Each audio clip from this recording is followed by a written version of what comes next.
I love what you said about if something's working for you right now, awesome. Like continue doing what's working. But at the same time, look at these other options and realize this is the future of what we're all moving to.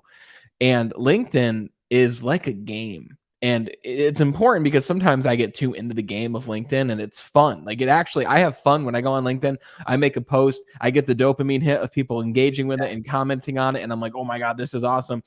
Sometimes I forget the outcome of why I'm there in the first place. And having that end in mind is super important. And I want to talk about what you're talking about right now, the correlation between networking and sales, because let me tell you something that impresses me about you, among many things. I love your energy. I get the sense of genuineness from you and authenticity. And just for everyone listening, this is my second conversation with Bill. We talked for maybe 30 to 40 minutes the first time we talked, and it was the same thing one-on-one with Bill as the way we're talking right now to a group of people. And Bill, we were introduced from a mutual friend of ours, Kevin Manny. And Kevin's an incredible business person down in the Hudson Valley and just another great human being. And he said, Brandon, you have to meet Bill. I talked to Bill. Now we're on this conversation together. And who knows what opportunities will arise from this conversation. We're going to help a ton of people, but maybe one out of the 100,000 people will be like, you know what? I want to talk more with Bill. And then Bill will talk to someone there and network with them. And he'll send them his book. And then Bill will be known as the guy who sells from the heart. So this correlation between networking and sales, while you might not get that instant sale that we think happens, it's what happens down the line. Because I was very much that person, Bill, where my coach, before I worked with a coach, I wanted to work with companies, and I started my business in 2019, and I wanted to speak with sales teams. And I would send cold messages to the vice presidents or the CEOs of sales companies, locally, Saratoga, Capital Region. And I got nothing back from those. Like saying, hey, I was wondering if I'm giving a presentation on goal setting when it comes to sales. I was wondering if you bring outside speakers in, stuff like that. I got nothing because I was going just right for it. I was going right for the close, right for the ask. If I was at a networking event with these people, would I walk up to them and say, hey, I'm giving a presentation on goal setting when it comes to sales teams. Would you like me to come in and give that talk to your team? They'd be like, well, Brandon, you don't even know if we need that. Number one. Number two, we don't know who you are. Number three, why you over somebody else? And then there's many other factors that go into that.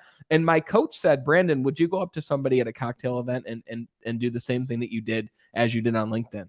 And I was like, no, it'd be very different. I would ask them about them and learn about them, like you just said, Bill.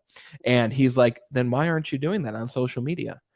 And I was like, my mind was blown. And another sales expert, Sarah Phillips, said the same thing. She's like, you have to treat the LinkedIn inbox as if you were at a cocktail event with these people, right? And it has to be the same way. Get them onto a networking conversation so you can actually get to know them and meet them. And it's not always about the short-term wins. It's about the long-term relationships that are built from those conversations that you're having. I can't agree any more with that. And we talk about cold outreach. I don't think there's any instance to do cold outreach on LinkedIn. And the reason is because if your user, if the person if they're a prospect and you want to connect with them, they have a profile. Look at the profile. I can't tell you how many times I get connection requests with no personal note at all. And we could go on and on. We could have a whole nother episode of this talking about whether to send a note or whether to not and the stats and all that stuff. I always send a note, and you should also. But the key is that it's personal. It's not a copy and paste that you've done. It's not, I'm going to send out this blast message to 500 VPs of sales and hoping that I get 5 that accept my connection request. So what happens is I'll get a connection request with no note at all. I always send back a reply. This is my reply. This is about the only kind of automation I do on LinkedIn. It's a pre-described message that says, hey, Brandon, thanks for the invite to connect. I typically only connect with people I've either met in person or have had engagement with here on LinkedIn. Can you tell me what it was about my profile that triggered the connection request? 90% of the time, they haven't even looked at my profile. I'll get a profile view right after that. And then they'll say, oh, because you sell authentically, or they'll some BS. Or they'll say, hey, I heard you on Brandon's Be Better podcast. Great. I'll connect with them. Wow. But if you look at someone's profile, you can find out information about them. You can see that I'm an alumni of SUNY Empire State. Didn't graduate, but I'm an alumni. Just had someone recently reach out to me about that. So that's great. You can look and see content that they've created. Go and engage on your content. I guarantee you that if you engage on my content, I will accept your connection request all day long, because that strokes my ego. We shouldn't be into it. Well, we shouldn't be into it for that, but we are. Yeah. And you mentioned the dopamine hit.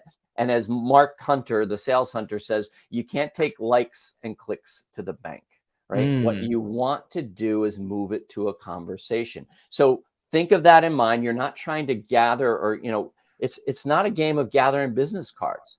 And if you're just connecting with anybody and everybody, that's like gathering business cards. You go to a networking event, you really don't want to talk to people. So you go and kind of meet them and you get a card from everyone. You take them home and what do? You Throw them away. Yeah, well, or you rubber band them, they go in your desk, they go in your and then nothing ever happens, right?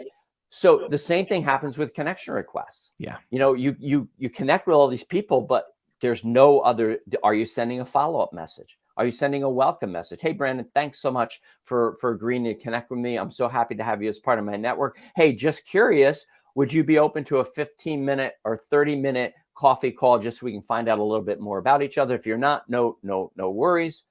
Or, hey, I saw you post about XYZ. I'm very interested in that. I'd love to have a conversation with you about that.